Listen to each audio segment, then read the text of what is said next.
Good evening, ladies and gentlemen, and welcome back to another episode of Tsukihime. When we last left off, we had a nice conversation with Akiha, and a nice conversation that turned into a slightly awkward conversation with Hisui. And, there's some dogs howling outside near the mansion's fence. But, what are we going to do? Are we going to check it out, or are we going to go to sleep? Well, I know I said last time that I would explain what this choice meant and why it's so important, and I will. This choice is the one that you get after you clear the game once.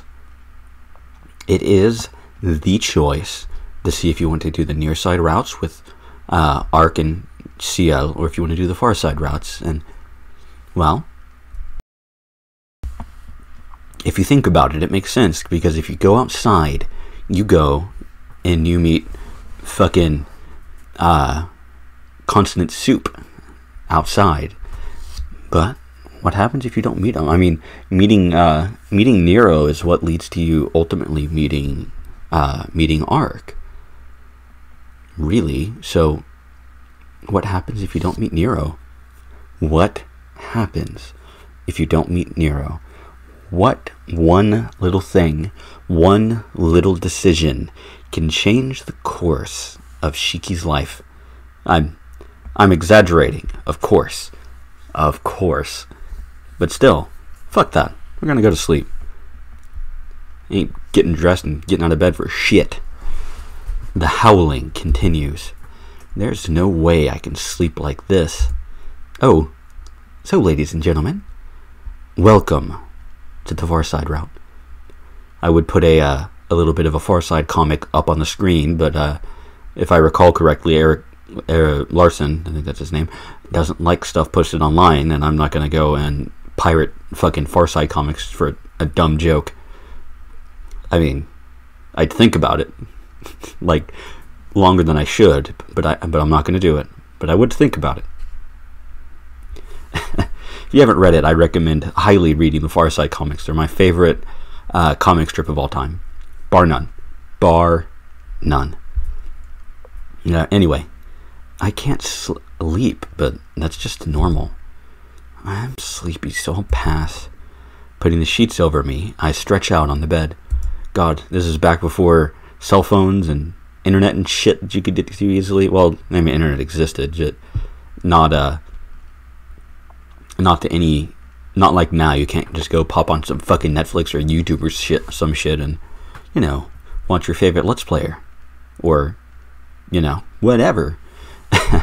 Now you can just go and read some fucking comics or listen to music or lay in bed and be miserable. I can just think of the howling as the sound of something mundane as cars driving by on the streets. Yeah.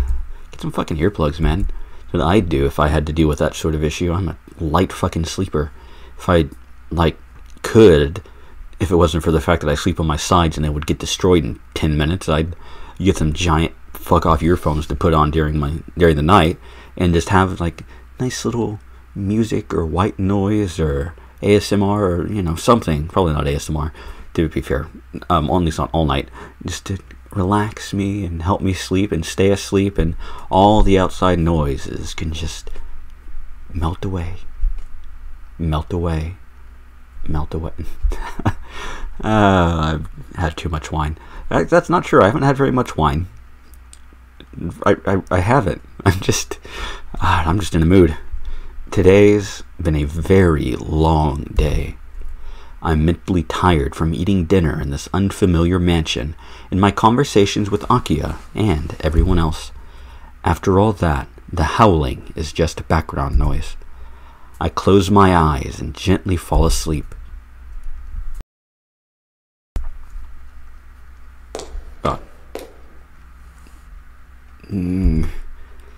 I think I just heard something, loud-ass footsteps.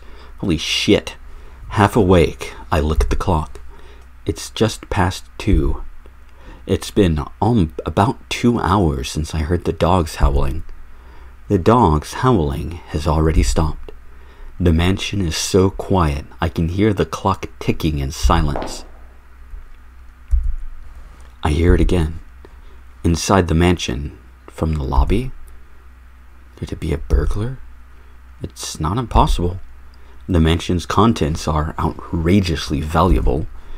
On top of that, with no one here except Kohaku-san, Hisui, Akiha, and myself, it's very insecure.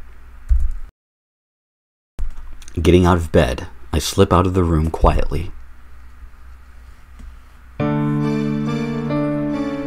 Dangerous music. If it's a burglar, Akiha and everyone will be in danger, so I can't let this one go. I'll just look down from the second floor into the lobby. That should be safe enough. Should have got your baseball bat so you could be baseball bat boy.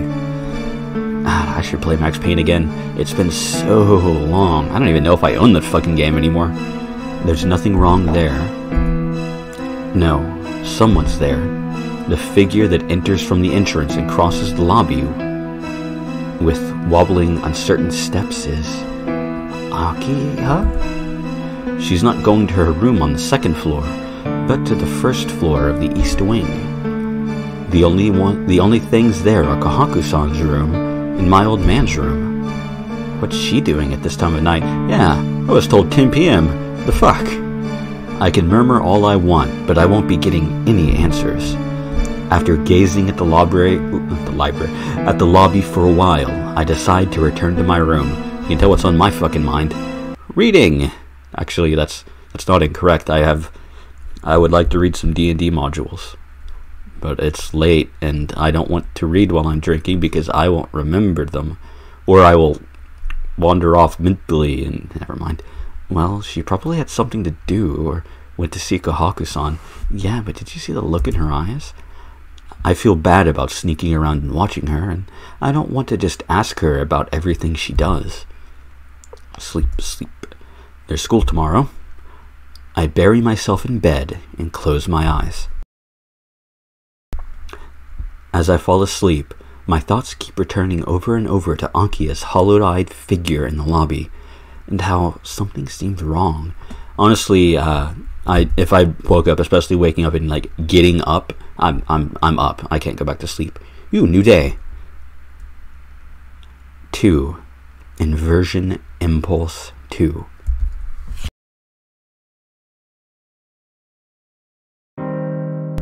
Back then, the whole mansion was like a giant playground. The garden, a deep forest.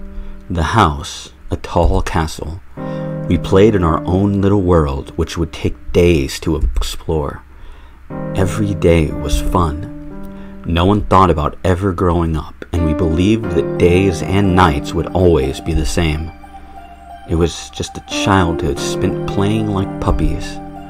We got along wonderfully and were the best of playmates. Whenever I turned back, Akiha would be there, waving her hands and hiding shyly. Yes, always the same. Back then, the whole mansion was like a giant playground. The garden, a deep forest. The house, a tall castle. We played in our own little world, which would take days to explore. Good morning. I hear an unfamiliar voice. The dream disappears, and all that remains is my feeling of a languid waking body. Waking body. Yeah. It is morning. Time to wake up, Shiki-sama. An unfamiliar voice greets me. Stop calling me Shiki-sama already. I told you yesterday, it sends chills down my back. I wake up. Hisui stands far from the bed like a statue. Where am I? Good morning, Shiki-sama. A girl in a maid uniform bows. Yeah, I came home, right. I push myself up and look around the room. Good morning, Hisui. Thanks for coming to wake me. There is no need to thank me. It is my duty to come and wake you, Shiki-sama. Hisui answers indifferently, completely expressionless. Ah, really? Okay then. Even in unfavorable light, I think Hisui's features are beautiful. Hey, wrong route. Nah, I'm kidding. She's Hisui's second best girl after all. But, you know, only second. It's a tough choice. It really is. She does have my favorite ending, I think. Though, it is my second favorite route. Because the final route is my favorite route. Man. Or, I flip-flop back and forth on that constantly. If I like her route more, or if I... No, whatever. We'll get there when we get there. Should be wonderful for such a girl to wake me up every morning, but as Hisui never smiles, I don't feel that happy about it. What a shame. If Hisui only had half of Kohaku's brightness, she would be really cute. Do you need something? Realizing I'm looking right at her, Hisui stares straight back at me. No, nothing at all. Waking up with you there makes me feel like I'm really at the Tono mansion. Now then, getting out of bed, I stretch out both arms. Shiki-sama, there is no time. From the mansion to your school is a 30-minute trip. This leaves only 20 minutes for breakfast. Huh? It's already 7 o'clock? I gasp in amazement after looking at the clock. Man, the amount of times in high school I would plan to eat breakfast in the morning and never doing it is... Oof. So much. I think I can probably count on maybe two hands the amount of times I ate breakfast throughout high school. Maybe 2 hands and a foot, but it's not a lot. Hell, I was trying to do for a while making tea before I would go to school and just having a nice big mug of tea with me every day, and like hot tea. I think I would really do like Prince of Wales or white tea or whatever. Never fucking did it. Could never consistently do it. I hate waking up early. I am not a morning person. Which would explain why I am recording in the middle of the fucking night. I gasp in amazement after looking at the clock. My repeated awakenings last night must have messed up my sleep pattern. Your uniform is folded and awaits you over there. Please come to the sitting room after you have changed. Damn it, if we're going to wake me up earlier. Muttering selfishly to myself, I reach for the uniform. It's folded neatly, and the shirt has even been ironed. Passing my wrists through the sleeves feels good. It's that fresh, brand new feeling. Akiha and Kohaku-san are relaxing in the sitting room. Akiha is wearing the uniform of the Asagami Ladies' Academy, a famous school for young girls. Wait, was that one of the schools in Persona? One of the Persona games, I think. That sounds like something I know from a Persona game. I'm not going to swear to that, though. It might be something similar, or, you know, I'm just mixing up my universes because I've read through this before. And, you know how that goes. They're drinking tea together gracefully as if breakfast ended a long time ago. Let's see.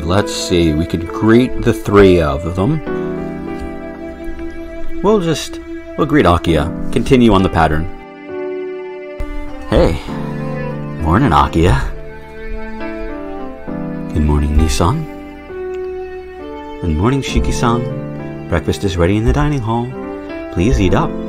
In contrast to Akiha, Kohaku-san greets me with a cheerful smile. Thank you very much. It looks like you're having an after-meal tea. Have you already finished breakfast, Akiha? Of course. I don't care to eat when you get up, Nissan, but please make time for breakfast. Make some time for breakfast. Having breakfast after 7 is a sign of sloppiness. Fucking, I'm not even thinking about getting up after 7. Well, technically I am, just not, not at a time that somebody would compare to after 7, because I'm not a morning person. I think having my breakfast at 7 is pretty normal. What time do you get up, Akiha? I get up at 5 in the morning. What about it? Fucking miserable. Wow, and I cannot wake up early. I cannot wake up early. I just don't function. I'm a night person. Yeah, a lot of people are. Wow, I don't know why she gets up so early, but it was so perfect a time to get up that I have no room to retort. Besides, your school is 30 minutes from here on foot, isn't it? Please don't be late to a school that's so close by. It'd be an embarrassment. Akiha's words are filled with thorns that stab at me. But as it's the truth, there's no opening for a counter-argument. Akiha-sama, it's almost time to leave. Is this alright? I know. Sheesh, don't be so worried over stuff like this on the first day. Muttering some complaints, Akiha stands up. Well, I must say goodbye. Nisan, you should apply yourself to your studies today. Should we? Is Shiki a moron? Yeah, kind of. Actually, I don't actually know how smart he is. I don't remember it being mentioned. I haven't watched Carnival Phantasm in a long time. Well, not a long time, but I haven't watched it since I first read Tsukihime. And I actually started reading Tsukihime because I wanted to understand the jokes in Carnival Phantasm. But, it is what it is. And I've not read Kagetsu Toya, so I have no fucking clue about that. Anyway, Akiha leaves the sitting room. Kohaku-san follows, seeing her off. Apply myself to my studies. She's quite ceremonious about trivial things in an old-fashioned kind of way. I guess it's because she's been disciplined under her old man for the last 8 years. And with reference to old man this, old man that, it's like you're fucking Titus.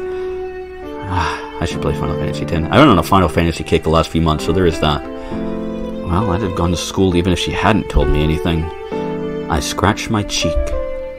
There was something about Akiha's face as she left.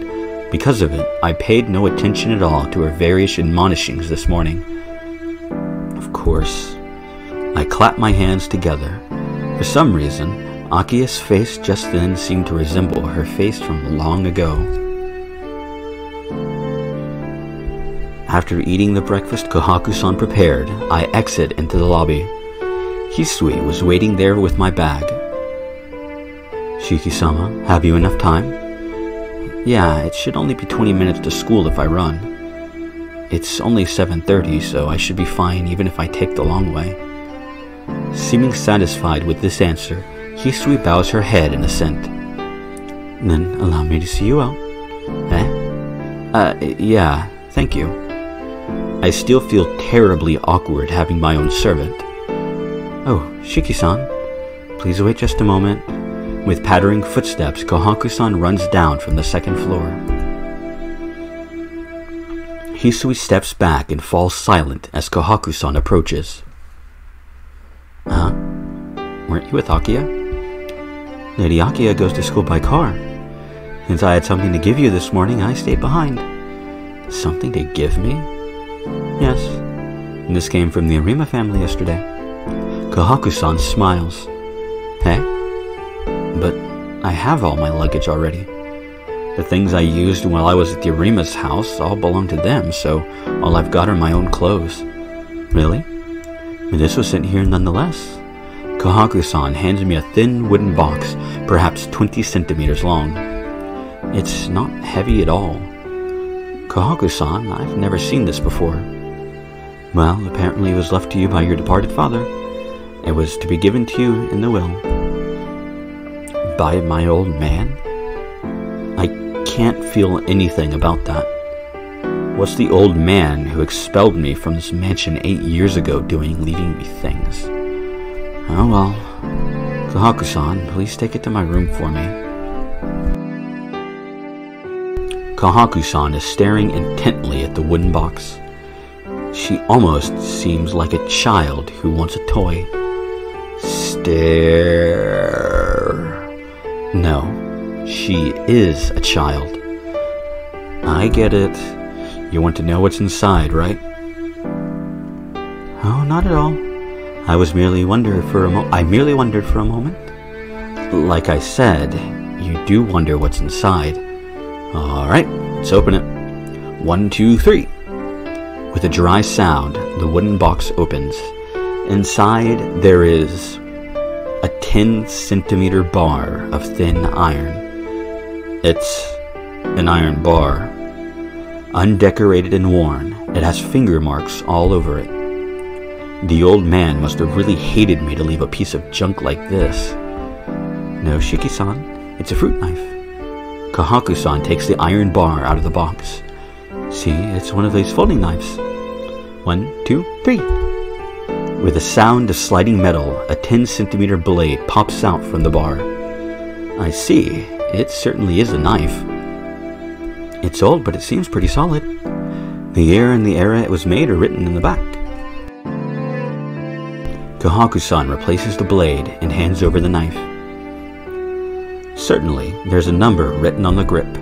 The characters 7, and under it, the character Knight.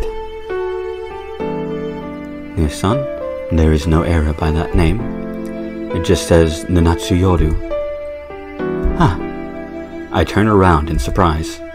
Hisui, who had been silent until now, was looking at the knife over my shoulders.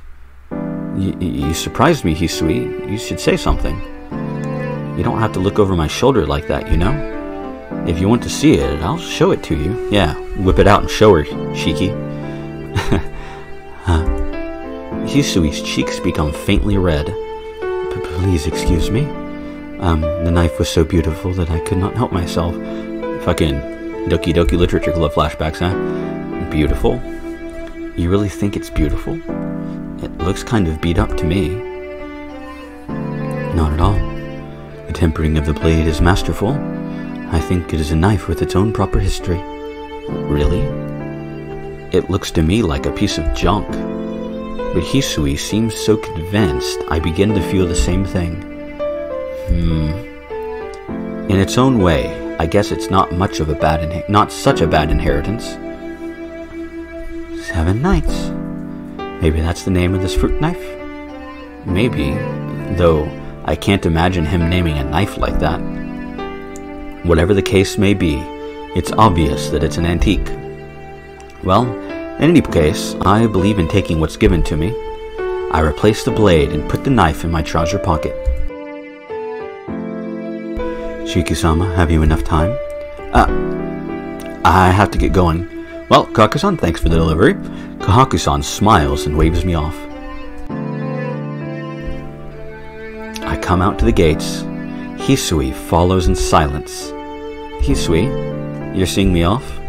Hisui nods wordlessly.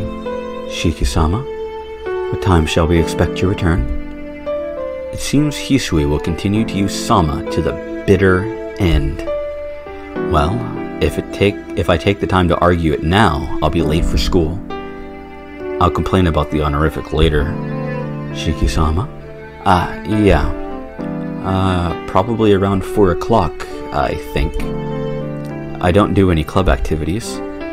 When I don't hang out with Arahiko, I usually get back pretty early in the evening. Hisui bows deeply at my random estimate. I understand. Please take care on the way. I'm not sure what to take care about, but she's probably just worried about my health. Yeah, thanks. To you, Hisui. I return the goodwill with good intentions. With an energetic wave of the hand at Hisui, I leave the gates of the mansion behind. I go down the hill. Since I've attended school from the Arima's house up until now, this is my first time taking this route. Not many from our school. Apparently, there are not many people from my school who live around here. 7:30 in the morning. I can't see anyone running along the streets in a school uniform except me. Slowly, I begin to see people in school uniforms integrated with the crowd. This is around where the school begins. Where's Yumizuka-san? Well, I'm not going to be that lucky. I recall the smiling face of the classmate who departed here yesterday, saying, "My house is this way." As I think of Yumizuka Satsuki in the classroom, my pace quickens a little, and I hurry towards the classroom. I leave the residential area and reach the crossroads. The gates will be closed in about 10 minutes. I start to run across the asphalt. I made it. It seems like it took 20 minutes rather than 30 from the mansion. I'll need to leave around 7 if I want to go slowly, since I ran several times on the way. When I get to the classroom, I notice the air is buzzing. Although the classroom in the morning is always noisy, there's something different about the noise today. I walk to my desk by the window. Arihiko is waiting there sullenly. Arihiko, did something happen? Dunno. It's nothing big. There's a rumor that someone in class ran away from home. Ah, that's what all the fuss is about then. I sit down at my desk with a sigh. What do you mean, nothing big? Who ran away? Who? Wait, which one was which? Okay, that was actually supposed to be Shuki. How should I know? We'll know soon when homeroom starts. Whoever's seat is vacant, they must be the one who ran away from home. Ah, that's true. It's true, but Arihiko's attitude seems a little dry. If one of our classmates really has run away from home, I think it's a bit much to ignore it as someone else's problem. Arihiko? Aren't you being insensitive? One of our classmates ran away from home. Aren't you worried? You're the one that's seriously worried, dumbass. Only one that's seriously worried, dumbass. Everyone's talking about it because it's an interesting thing to talk about. It's not as if I'd ran away from home, so there's no need to worry, is there? Now I remember. This guy's cold like that to everyone except his friends. Though I guess I am a bit worried. Running away from home at a time like this, they'd have to be really brave, or really... A time like this? What kind of time is that? I told you yesterday, Tono. There's a serial killer going around the streets right now. I don't know who ran away from home, but they have no excuse if they got attacked by him while living on the streets. Can't be. There's no way that happened. Tono, you should watch TV more. There's been 8 victims already, and he doesn't discriminate. You better think again if you think you're safe. Well, technically, I think he does discriminate, because haven't the victims all been women at this point? Well, I might be misremembering. The town's empty at night nowadays. The only people who go out there are drunkards and policemen, which is why it's so boring. Arihiko's voice is very serious. Hearing it, I begin to feel uneasy. Oh, Kumifuji's here. It's homeroom at last. Arihiko returns to his seat. After a while, everyone is seated. Only one seat is empty. There's no mistaking it. The desk of Yumizuka Satsuki is empty. Well, my home is this way. Bye-bye. See you at school tomorrow. Yumizuka said that when we parted yesterday. I don't know what happened at home, but I can't see her making that smiling face before running away. Yumizuka is absent. Yumizuka Satsuki is merely treated as absent as attendance is taken. As if nothing is amiss, homeroom proceeds. We will... what will we do? I'm not sure, I haven't decided yet. So, I will make that decision next time. So, we can ask about, what is it, ask about Satsuki and just sit silently. Yeah, we will make that decision next time in Tsukihime. I hope to see you all there.